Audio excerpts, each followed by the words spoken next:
Hello, I'm sitting out here outside. There's a thunderstorm building, and it's kind of interesting. It's lights flashing, and I thought I'd try to do my first video blog for cheap. And I just got home from the hospital today. I have a doctoral student from Penn State University who's staying with me for a little bit. He'll be here till at least Saturday, maybe Sunday. Um, he brought his girlfriend along. They've had a busy day. They actually reconstructed my entire apartment. Seems that I was part of the new um, resistance fight, and they broke into several of our apartments here and did an awful lot of damage, created an awful lot of havoc. So, JJ, my doctoral student, one of the doctoral students, I'm on his dissertation committee, came and drove all the way out here, spent all day working with 4 or 5 of my other students. Actually, it was a total of 8. Plus, there were 3 people that were sent from maintenance here at the apartment complex that were putting things together for me and getting things set so that I could come home because I had been in the hospital. Last Sunday, I was out running and I had a heart attack, but I survived. There was a touch and go at different times. I've had some congestive heart failure now, so I have to kind of take care of myself. It's surprising, though, when I talked to my doctor today, if I should stop running or stop activity, he said just calm down a little bit and walk and build yourself up. And he said in about 2 weeks you can get back to running again. So that's what I'm going to do. I'm going to take his advice and follow it. Well, anyhow, what we're going to be talking about tonight is a little bit called the concept of oneness. Now, my doctoral student is doing a dissertation on physical. He's a physicist, and he is going to do one on the aspect of consciousness, a universal consciousness, as part of the quantum theory. And he got me thinking an awful lot lately, and I've been doing an awful lot of reading. I've read his dissertation, at least 5 times. It's over 1,200 pages long. Tonight I finished editing his last chapter, and he'll be defending in about 10 days. Yeah, 10 days on virtual Zoom. We'll be doing it. He'll be going back to Penn State, so he'll be going back. Well, actually, he's from Pittsburgh, so he'll be at Pittsburgh until the school year starts. But anyhow, what I'm talking about here is the idea of synchronicity. We know that 2 electrons separated across great distances, even light years, often are conjoined. They're connected somehow. And even though the laws of physics state that you can't transmit anything, energy or matter, faster than the speed of light in our universe, whatever effect you do with one, wherever the other one is, it will respond as if it has been affected. That's profound when you think about it, because we're talking about something that we can't explain. Really, we can't explain the concept that information can be transmitted to such a degree and such a distance without violating almost every law that we have about physics. Now, the Chinese would say this is just the sensation of qi. Now, in our 3-dimensional world that we live, we are all separated. We live in our individual bodies. We go about our individual lives. We experience things in an individual way. Sometimes we interact with people and we can empathize with them, which is one of the lower levels, but the beginning stages of this simultaneousness that exists. As we move forward in the Qi, we start to understand that there is a kind of oneness. It's not distance, space, time, all these constructs that we use to order our lives. Excuse the thunder, it's going to show up on the recording, I'm sure. But I think it's rather ominous and kind of interesting to do this out here, considering it's nice and warm and it's still 88 degrees. It got up to 98 degrees today. So what happens is this synchronicity of the universe means that every molecule, every atom, every quark is related to and dependent upon every other particle in the universe. This starts to understand the concept of Qi. We talk about the situation of time. Now this is really profound when you think about it. Time is a construct that we create to order existence. Humans, as they exist in this dimensional level, would lose their mind if there was no such thing as order in time and sequence of events. Event A causes event B causes event C, so on and so forth. This concept works really well at this level, just like Einstein's theories worked very well at the level, and Newton's theories before him worked very well at that level. But now, Newton was blown out of the water with Einstein. Einstein is getting tested pretty severely by quantum and string theory. So therefore, we evolve in our understanding of our universe. Well, the Chinese laugh about this, and they go back and they say, well, we understood that about 1,000 years ago. We understand the concept. So we sequence ourselves in time. Now, one of the examples I use, and a lot of people have mentioned it's a good one, if I go back to 1862 and put a pocket watch on a table, and then I come back to here, 2020, and I say to a friend, where's that pocket watch? And they said, well, there is no pocket watch. There's no table. And I said, oh, but I tend to disagree with you. In 1862, at that moment, at that second, I placed that pocket watch on that table. It existed on that table. And at that moment in time, and that second in time, it will exist there forever. It has always existed there and will continue to exist there forever. So let's go the other way. I go to the year 4000. And I place the pocket watch on a table in the year 4000. I come back to 2020. Say, where's the pocket watch? And they say, well, there's no pocket watch. I said, oh, but I beg to disagree.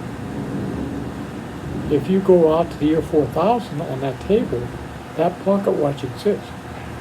It has always existed at that moment.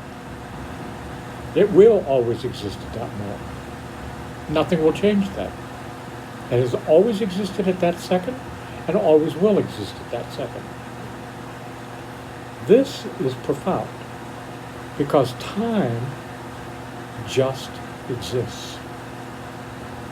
It is our construct and our observational skills based upon a three-dimensional model that tells us of the sequence of time, when time itself is synchronous. So, theoretically, when God said, let there be light, and created the universe,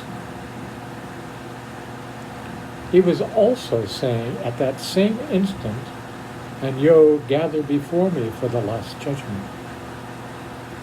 And somewhere in between, or at the same time, both events will occur. Because if you remove yourself from the sequential aspect of time, there is only the now. And the now is eternal.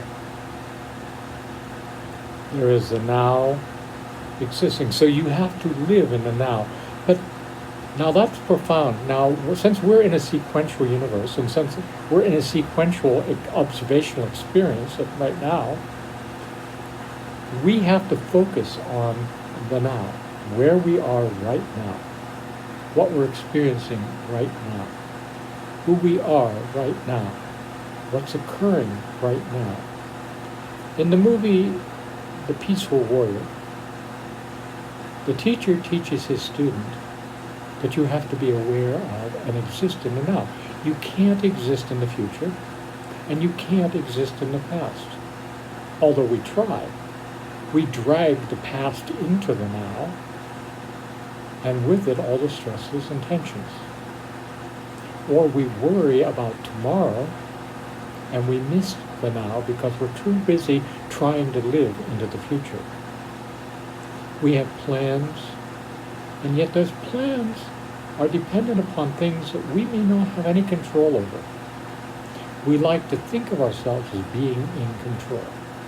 We like to think of ourselves as being the masters of our fate. But that's not necessarily true.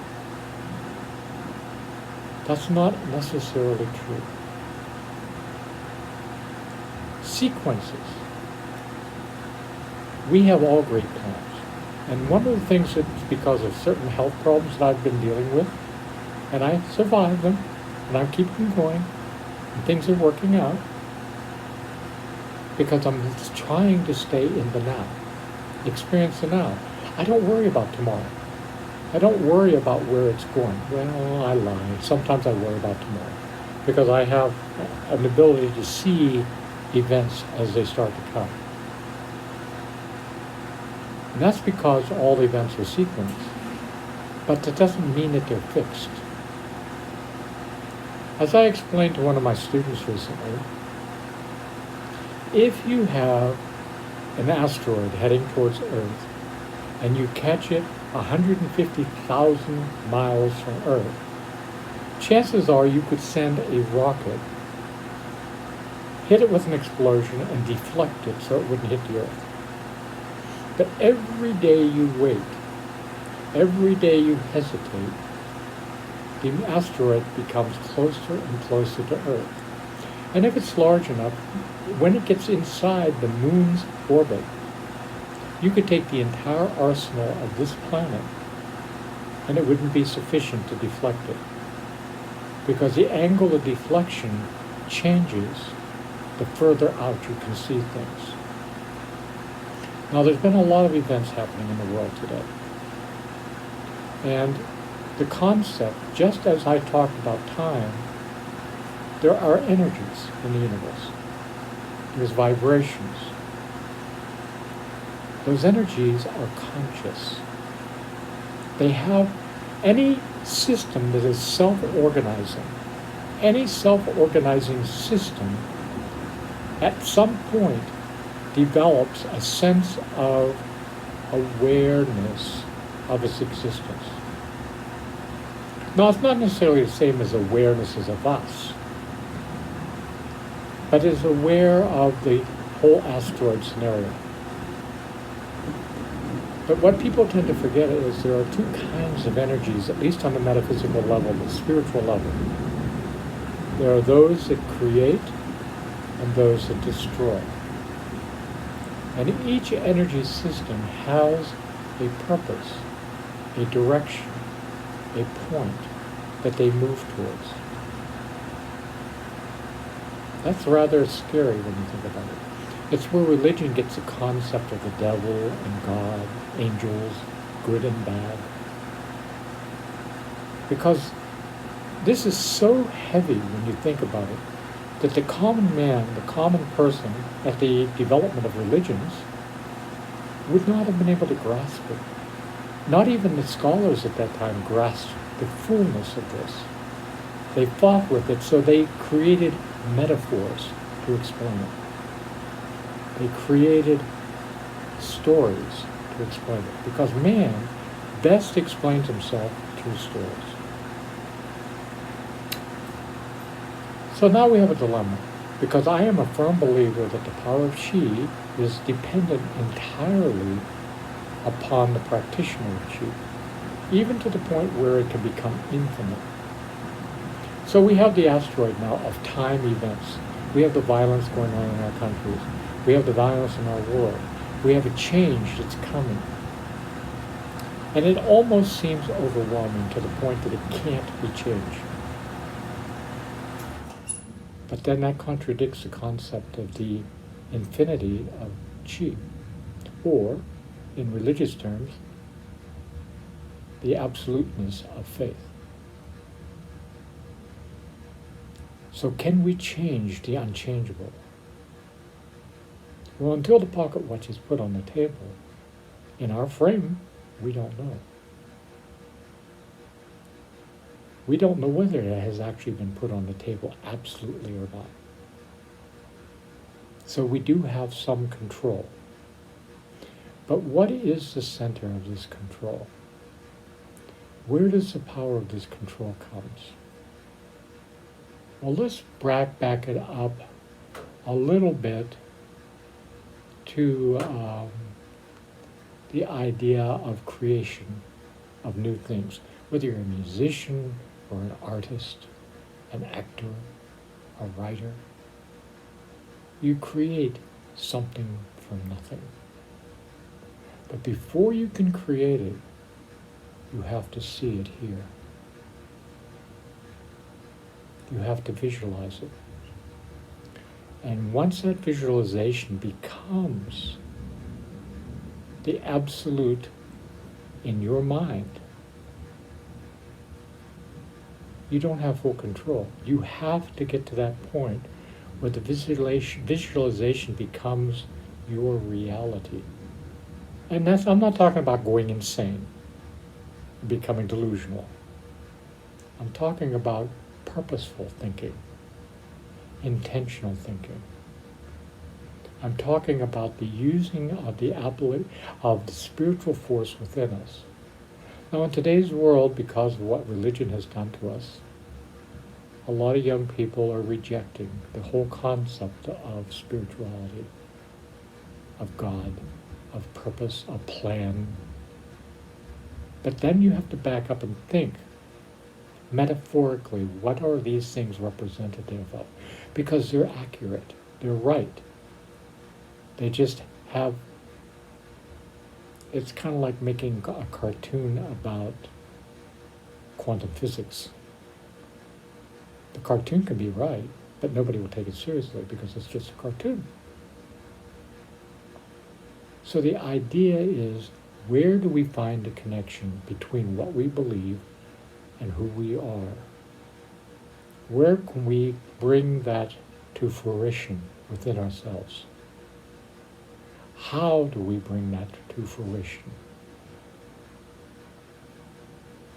That's the study of Qigong, or Qi, because Qigong is a very specialized version of Qi, which deals with healing, and there's a lot of kata and movement. But before you can become aware of the world, before you can become aware of these things that I'm talking about, you have to first become aware of yourself as part of that world, as part of that integral, as part of that being. In Qi, the study, we talk about it as the becoming. We are all something. We all started as embryos, zygotes, and we became people. And we grew, and we became children. And we grew, and we became adolescents. And we grew, and we became adults. And we grew, and we became senior citizens. It's a process of growth. Now, a person can't stop growing any more than a plant can decide not to grow up towards the sun. It can't decide, I'm going to grow down. Oh, it does grow down with its roots, but it can't genetically change itself to change itself. But man has a unique quality that is beyond that of the plants and animals, which have consciousness. And that is the consciousness of self-awareness. We know ourselves, or at least we think we do. We delude ourselves many times. So we can create. Now I was having a conversation again with another student who was a writer, and I said, what makes the difference between a good writing and a great writing? What makes the difference between music that's good and the great masters? Does it have to do with form and construction? No, those are all elements.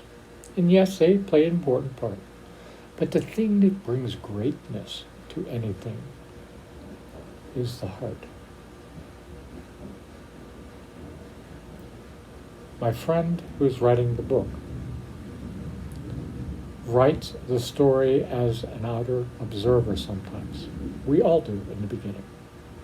We're telling a story that is about somebody else, something else. But the true great writers, Stephen King is a perfect example of this, will actually get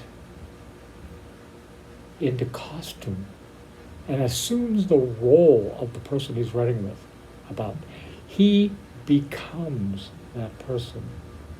He emotionally experiences everything that that person experiences, that character experiences. And that gives a depth of heart to the character that is different than just telling a story. My students know that I tell stories about my interaction with my teacher, Chai.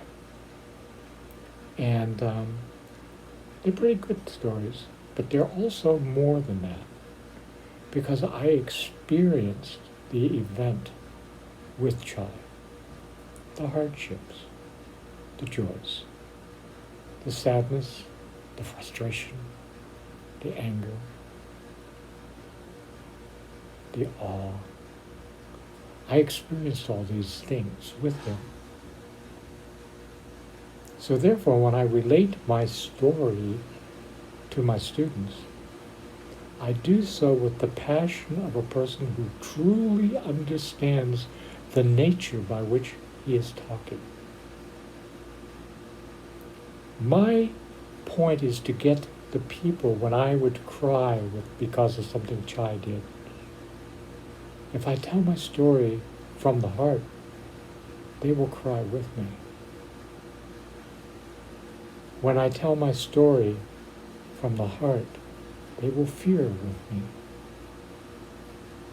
I will invoke empathically those situations and those feelings that made the story real to me. And that's what great creators do. It's not a story about a character. It's not a story about a situation. That's intellectual. It can work. But the true greatness is to invoke the absolute passion, emotions, and feelings of that character as if you are sitting with that character in the story. You are experiencing it with them. You are walking with them. You are with them. That's powerful. And that's the concept of becoming. You become what your dreams tell you to become.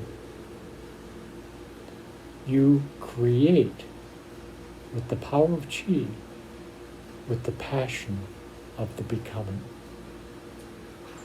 It opens up an entire universe for you.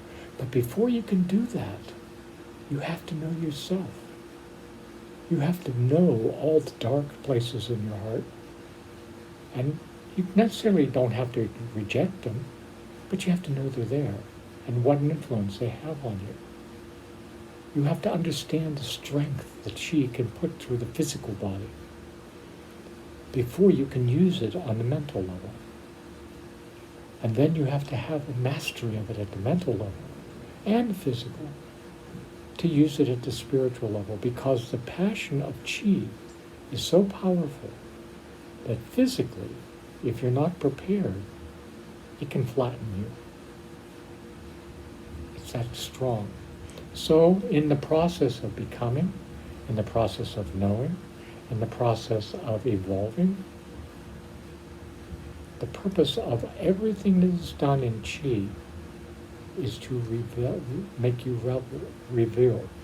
Now, many of my students, I go through Qi exercises, which are very physical, to tie them into their emotions. And some students just go through the motions. And yes, they can express the emotion, and but it's more like an actor. It's more like a story. The idea is, can they do it? Can they find that place in their primal self where it becomes an absolute reality to them? I can always tell, because when you say stop, if a person is passionately involved, absolutely passionately involved, they will refuse to stop. They will argue with you. They will give you a grief because they don't.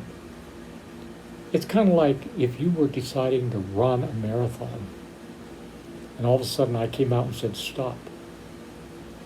You'd tell me where to shove it, and you'd keep running, because your passion is, you are in the marathon. You are experiencing the marathon. Your passion is in the marathon. And you're competing with yourself. And you're competing with your emotions. And how dare me, as an outsider, tell you to stop? In the Qi sessions, same thing. When you immerse yourself in the emotion, you learn to understand the emotion and the power that it has over you, not just as an intellectual, because we can always intellectually analyze. But I'm talking about as a person of heart, of character, of becoming. Well, we're nearing the end of my half hour here, so I'm going to wrap up at about 28 seconds or so. And I wish everybody help. And, I'm going to try to do this on a more regular basis, is talk about the different aspects of Qi. And this is not my idea. One of my students actually said to me, can you make videos? Can you do a blog about Qi? I said, sure, no problem. So I am here, even though my doctors have told me several times that I'm going to die.